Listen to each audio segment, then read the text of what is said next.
We begin wrapping up the testimonies and evidence of the Commonwealth of the State of Virginia versus Dr. Marshall Benton Taylor. We will be discussing the evidence so far as well as the witnesses on the stand, including John Venters. As we take a closer look, we once again see strange things in his testimony. With the next 11 witnesses, prosecuting attorney Robert Bruce would finish presenting his case. These witnesses, like the preceding 12, testifies to nothing that would help him or build that case, especially when we look at the transcript through the lens of hindsight. However, we must keep in mind that the appellate court would not have that hindsight. They may have read about the case in the newspapers, but not all of the newspaper stories and articles from the time directly identify that they are reporting on the events relating to the, quote, Pound Gap Massacre, unquote. Therefore, there was no way that the judges on the court would be familiar with the case as we are today. As we have previously stated in our other videos and articles, only one of the 23 witnesses that had testified to anything useful for the prosecutor, Bruce, and that had been his star witness, Jane Mullins. But the problem with Jane's testimony is that she had been shaken, rattled, and discredited by the defense.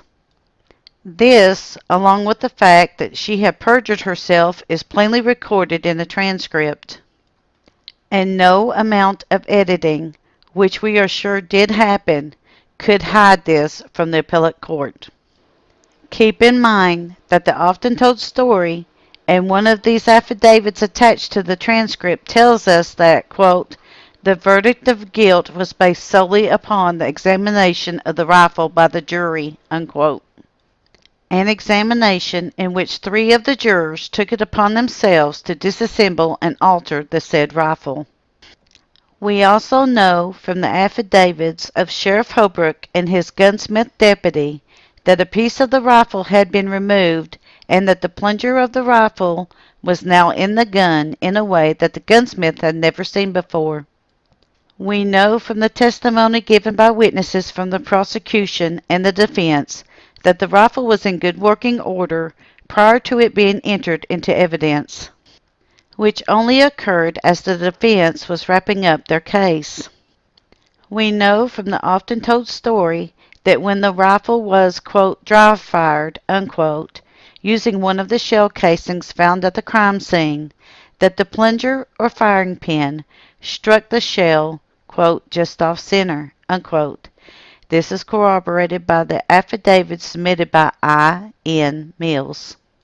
Mills had been one of the jurors, and the purpose of his affidavit seems to be to let the court know that the only reason that he and the other jurors returned a guilty verdict was because of the examination, disassembly, and alteration of the rifle by 3 other jurors.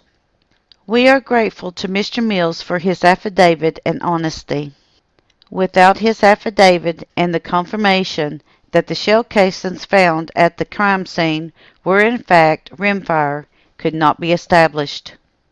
This corroboration confirms that those shell casings were not centerfire 45 by 75, but were in fact from a 44 by 40 rimfire rifle. Lastly, we are grateful to Mr. Mills for one other thing. It is his affidavit and the fact that the 12 exceptions to the trial were not attached to the transcript. That led us to believe that the transcript may have been altered. This prompted us to take a closer look at the transcript, and when we did, we noticed that the transcript was full of anomalies. Witnesses for the Commonwealth of Virginia: William Bud Gilliam, his son, Milburn Gilliam, and Joe Perkins. In the interest of time and the fact that the majority of the next 11 witnesses testifies to the same thing, we will be giving summaries of these testimonies apart from the testimonies of John Venters, W.B. Winfro, and William Mullins.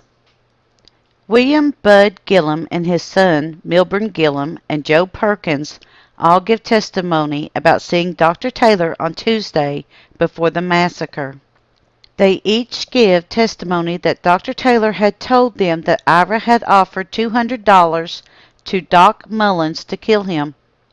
The testimonies seem to corroborate part of the testimony of John Branham. Branham had just testified that on the Thursday after the killings, Taylor had been on the way to the Wise courthouse to meet Doc Mullins, and that Taylor had told him that Doc was going to swear out an affidavit that Ira had tried to hire him to assassinate Taylor. But if such an affidavit exists, we have not been able to find it. If anyone watching or reading this finds such a document, please let us know as soon as possible. The Gilliams and Mr. Perkins give further testimony about this meeting, saying that they had talked about the shooting into Ira's bed at the Mullins cabin, which had occurred in mid-April. William had asked how Taylor had known about the shooting, as he, Taylor, had told them that he had been in Kentucky at that time. Taylor had said that, quote, the spirits had told him, unquote, and made a jab at William when he had asked why the spirits didn't talk to him.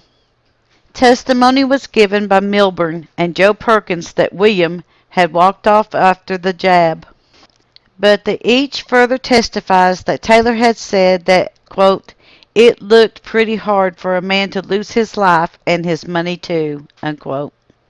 Witnesses for the Commonwealth of Virginia, May Branham and Logan, Nottingham. May Branham would testify before the massacre she had never seen Dr. Taylor and both Fleming brothers together. Both she and Logan Nottingham testify seeing two men riding toward Kentucky and the Pound Gap on the Sunday before the killings. Both testify that this sighting had occurred between 10 and midnight. Branham testifies that the men had been Taylor and Cal Fleming, while Nottingham had only identified Taylor.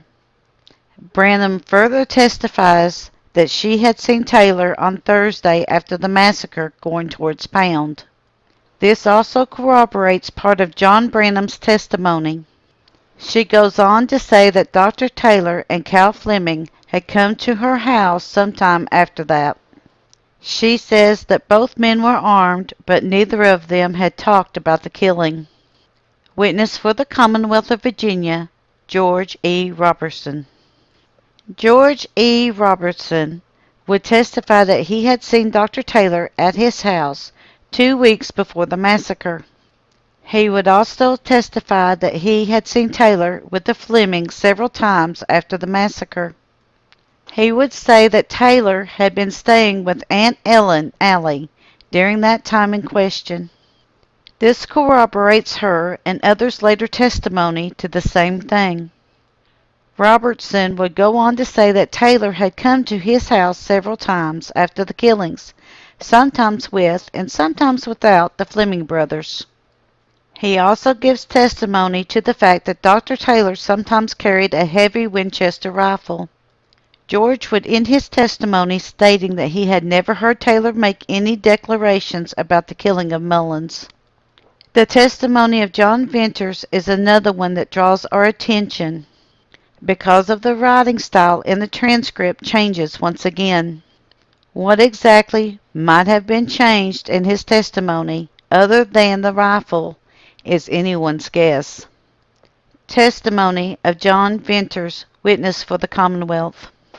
Venters would testify that he had heard about the massacre, but within 10 days he, Venters, had sought out Taylor. He states that Taylor had been at the widow Vanover's on Elkhorn Creek, and he had sought him out due to a sick child.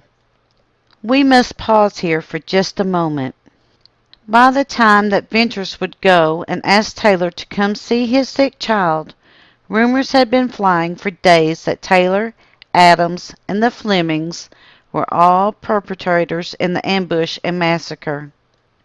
One would think this is strange. Why seek out a suspected murderer to treat your sick child? What's more is the fact that with every witness, both for the Commonwealth and the defense, would never describe Dr. Taylor or the Fleming brothers as behaving like men on the run.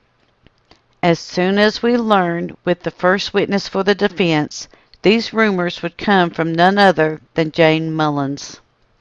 We will also learn that Jane had been told by James Potter that Taylor and the Flemings had been the ambushers. But the one thing that is crystal clear from all these testimonies is that nobody who knew Dr. Taylor believed those rumors. And neither did they believe what Jane Mullins had said about the ambush. Venters would then be asked about Dr. Taylor's rifle, and the way in which the rifle is described here is unique. Every other time the rifle is said to be a 45 by 75 using only numbers. But here the phrase is spelled out as a 45-75 using no numbers. He would also be asked about the guns that the Fleming brothers had been carrying. The answer he gives about them is recorded in the same fashion. Venters goes on to tell the court that a few days later he had called Dr. Taylor back to his house to see a child once again. Another interesting thing here is that by the time of the callback, Jane Mullins would have been in protective custody. It is also possible that when Taylor and the Flemings came to his house for the second time to see the child, that the indictment for Adams, Taylor, and the Flemings may have already been issued. So, we must ask ourselves, quote, are these the actions of a guilty man on the run, unquote, or is it an example of a compassionate and caring man concerned about the welfare of a sick individual? Before answering those questions, remember that within a few days, Adams would go to Wise and turn himself in. Also, keep in mind that around this time, Taylor and the Fleming brothers would begin sending letters to the sheriff of Wise County asking for an escort so that they could turn themselves in. Cross-examination of John Venters. On cross-examination, Venters would testify that he had known Taylor for about 15 years and that Taylor had been carrying a gun for the last 4 to 5 of them.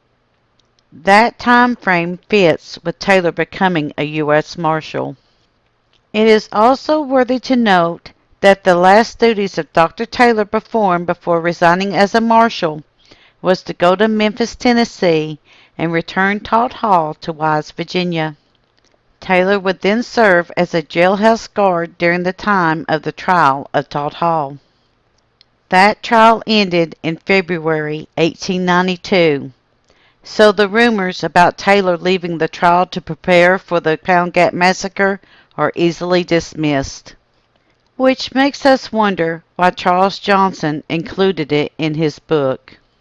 Venters testifies that although Doc Taylor had been carrying his guns for 4 to 5 years, he would sometimes see him without a gun, but states that whenever he met Taylor on the road, he was usually armed. The last few things in the transcript that John Venters testifies about is highly suspect. It is recorded that he said that Henry Adams had a 44 by 75 Winchester, a gun that did not exist. He goes on to testify that he thought James Potter and Howard Little also owned guns of the same make and model. Another interesting thing here is that the often told story tells us that Henry Adams and James Potter had been named as suspects during the inquest because it was known that they owned the guns that matched the shell casings found at the crime scene. Curiously, John Venters is asked where Adams and Little lived, but is not asked about James Potter. As we have said in other videos, the name of James Potter is brought up over and over throughout this story. But for some reason, he is not indicted, nor is he subpoenaed, or is he to testify in this trial. Venters then testifies that Enos Hamilton owned a 45 by 75 and lived in Virginia.